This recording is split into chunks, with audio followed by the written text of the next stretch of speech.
Good morning. It is 6:38 a.m. on Sunday, November 4th, 2018. I'm Christiana Ellis and I just got up. This is 5 more minutes. I'm up a bit earlier than I might be otherwise on a Sunday because I'm going to be taking the bullet train into Seoul today. But before that, it's Sunday and that means it's rewatch day. But we finished the last one. So, what's our new rewatch? Well, I decided yesterday that it would be Gravity Falls, the Disney cartoon about a pair of siblings living in a fictional Oregon town full of mysteries. And this is a show that I heard a lot about when it was new. I Lots of people who were watching it were very enthusiastic, and it seemed like something that would be up my alley, but I didn't ever actually get a chance to start watching it until after it was all done. And in fact, my first viewing of the whole series was not all that long ago, so this is not necessarily a nostalgia-filled rewatch for me, but it is a deep show with lots of texture. So I think that it's absolutely something that's going to be fun to dig back into. And I think I decided on it. It was always definitely on the short list just as a nice consumable series that was a lot of fun to watch and would be probably fun to talk about. But I think I was just reminded of it recently by friends tweeting about Bill Cipher, who is one of the villains from the show. But in the meantime, he's not in the first episode. So let's talk about the first episode, Tourist Trapped. One interesting note about this is that if you look around on the internet, you can find the unaired pilot episode, which is like a condensed version of Tourist Trapped.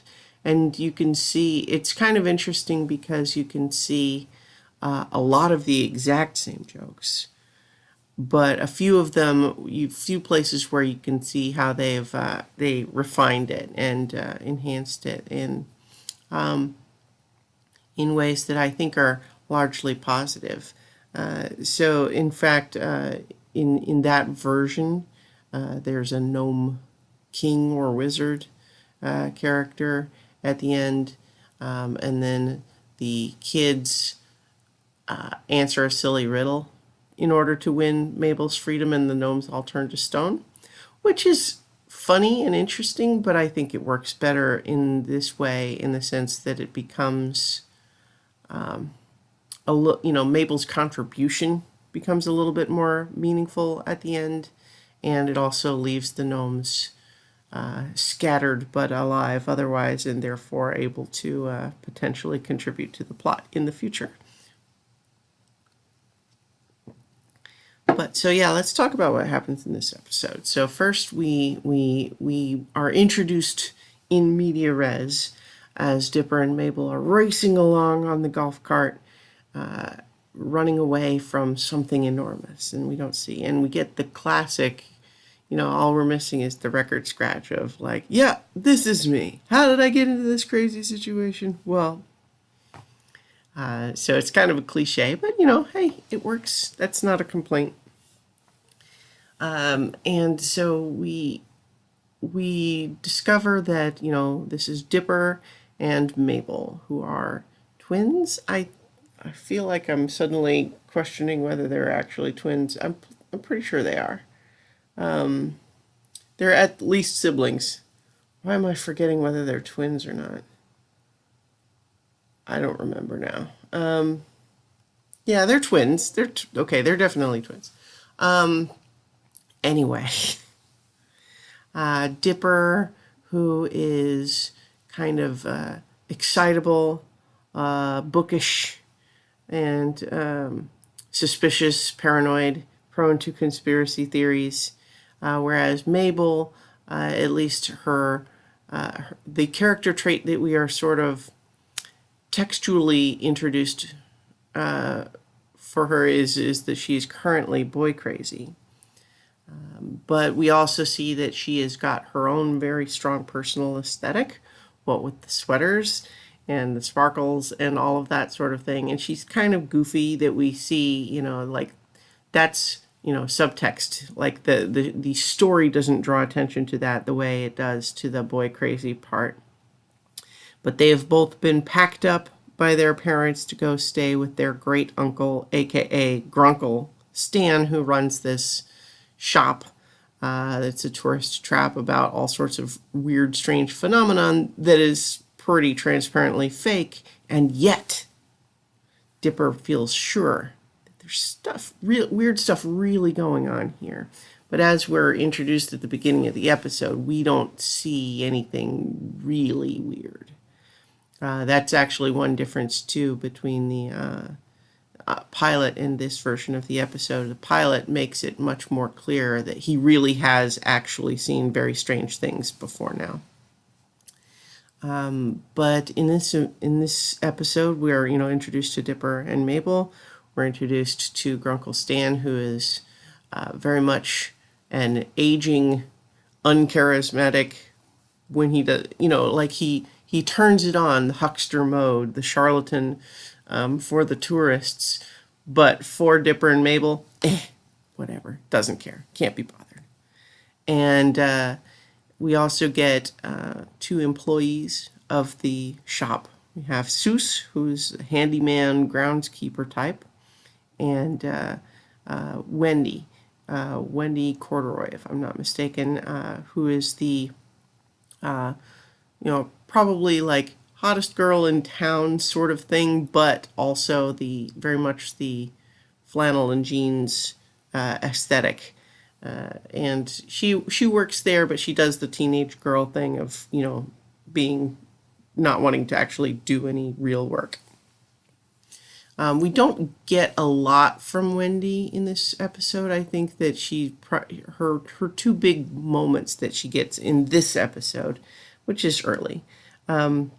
We get the bit where she doesn't want to go put up flyers in the scary woods, and so she does the whole thing like, "Oh, I would, but I can't reach him. Sorry, too bad." And then of course later, towards the end, when Dipper races up to her and says, "Wendy, I need to borrow the golf cart so that I can save my sister from a zombie." And without missing a beat, she gets kind of a knowing smile, like, hands him the keys and says, "Try not to hit any pedestrians." And I think that even just with those 2 very minor beats, we get a good sense of who she is as a character. And of course, we meet and learn more about her later in the series. And then for Seuss, we discover that he is sort of an amiable, perhaps a bit simple-minded, but nonetheless deep-thinking character, and who is surprisingly stealthy when he wants to be. I think you have a couple of instances in this episode of people not realizing he's in the room until he says something, and huh? And then there's this giant guy changing a light bulb behind them. And he's notable in this episode for being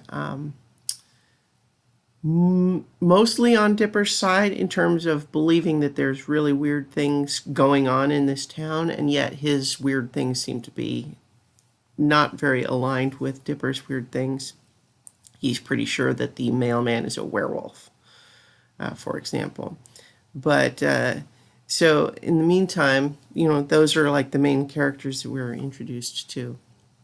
Dipper and Mabel are looking for weird stuff, or looking to just get through the summer is kind of the idea. But then Dipper finds the journal in a strange metal tree. So it's all very suspicious, old machinery looking stuff. He finds this journal with a 6-fingered hand on it and the number 3. And it's like, oh, it's confirmation. It's a journal documenting all these weird experiences in this town. And it's definitely, but then, it stops, like the writer just disappeared. And it's interesting going back. I like with other rewatch series, I'm going to try to avoid spoilers from later in the series. We'll only talk about the stuff kind of as we come to it. And so the journal is still very much a source of mystery, and we know that it kind of continues to be for a while, but it's interesting rewatching it with the knowledge of everything that comes later. Instead of, when you first watch it, you just have no idea. But Mabel, in the meantime, has found a new boyfriend already, and he is pretty hilariously pitched to us as being some kind of a zombie. Like he's got a branch sticking out of his, his hood. He's very clumsy, lurching around. He has trouble speaking. He introduces himself as Normal Man, who Mabel classifies as Norman. Sure, why not? And so by reading the journal, Dipper is convinced, yeah, he's a zombie. He's very suspicious. He tries to warn Mabel, but she doesn't believe him because it's crazy. And there's a great moment where she's like, no, we're going on the date tonight, and I'm going to be adorable. She jabs him with the finger. He's going to be dreamy, jab, and we're not going to ruin it. And the sibling dynamic there is nicely established. And this is where Seuss helps Dipper with, you need evidence. If you're ever going to get anyone to believe something crazy is happening, you need evidence. You can't just have a theory. And this cue the montage of Dipper following Mabel and Norman around on the date. But it is a nice introduction to what this show's sensibility is all about. To have something set up as supernatural but obvious, like Norman is a zombie, and then to reveal that it's actually something equally supernatural but totally different than what you expected. And revealing, of course, that Norman is not a zombie at all, but instead 5 gnomes wearing a trench coat. And we get a nice gag with 4 of the 5 having very normal names, and then the last one being Schmabulok. And so the whole thing is the gnomes need a queen. Jeff,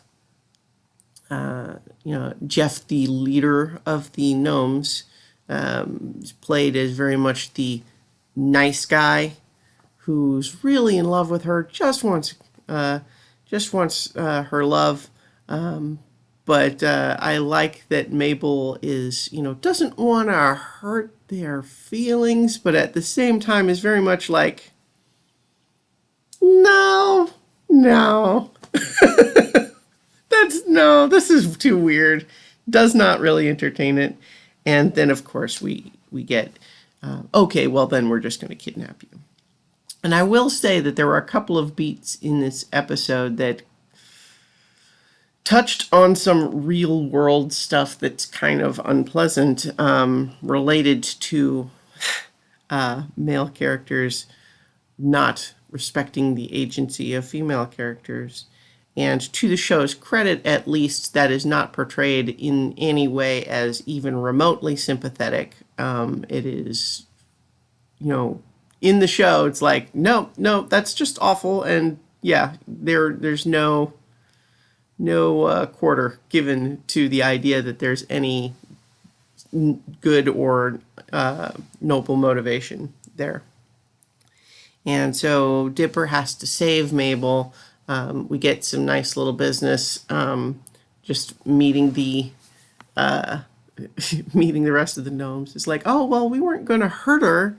We just need her to be our queen, to marry all of us and be our queen for 1,000 years. Like, oh, well, okay then. And we get some fun business of, we're very serious. You need to take us seriously. We're dangerous. And Dipper just dispatches a couple of them pretty easily with no effort. But then, of course, we learn they can assemble into a giant super gnome, which is what we saw at the beginning. And we get a pretty great action sequence with the gnomes kind of being stand-ins for like these strange feral little animals like gremlins or something. And it's there's some good stuff in there. We get the, just the action sequence. Everyone, gets cornered back at the Mystery Shack. And this is where Mabel steps up, kind of stops being as passive a character. And, they're cornered. She basically says, look, I have to do it. I guess I have to just, we have no choice. They're going to kill us. And so Dipper's suspicious, but she says, look, just trust me. And he does. And so the plan, of course, is to lure Jeff in, get him to come down from the super mecha gnome, and we get a payoff to her kissing practice with the leaf blower gag earlier, when she uses the leaf blower to suck him up and then blow him out, and then uses the leaf blower to basically scatter the remaining gnomes. And there's a nice sort of little coda gag where one of them gets caught in the little soda six pack holder. Just kind of just a weird little note. And then we hear, as the scene progresses, we hear that little gnome screaming as the goat carries him away to parts unknown. And it's just a nice little moment. And we get, we finish the episode revealing something supernatural did happen. The journal is at least partly validated in the sense that it seems to have some information that correlates with what they actually saw. We get both Dipper and Mabel needing to team up in order to, join forces to deal with this stuff, and each having their own take on it, which is great.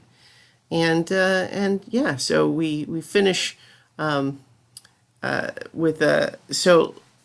finish with Grunkle Stan, even though he, at least seemingly, was unaware of any of that happening, especially thanks to a fun bit where he's, just when we think he would see what's happening with the gnomes out the window, he is demonstrating to tourists the most distracting object in the world, which successfully distracts them and him, and they don't see all of this business right outside the window.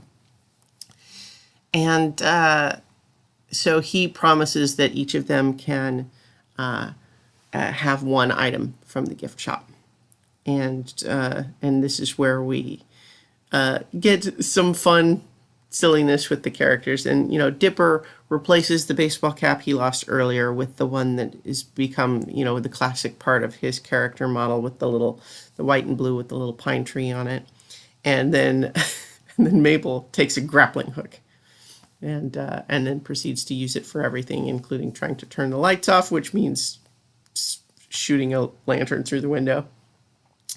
And it's good stuff. And then, of course, the mysterious finale is that we see Grunkle Stan late at night enter a secret code into the vending machine, revealing a secret door.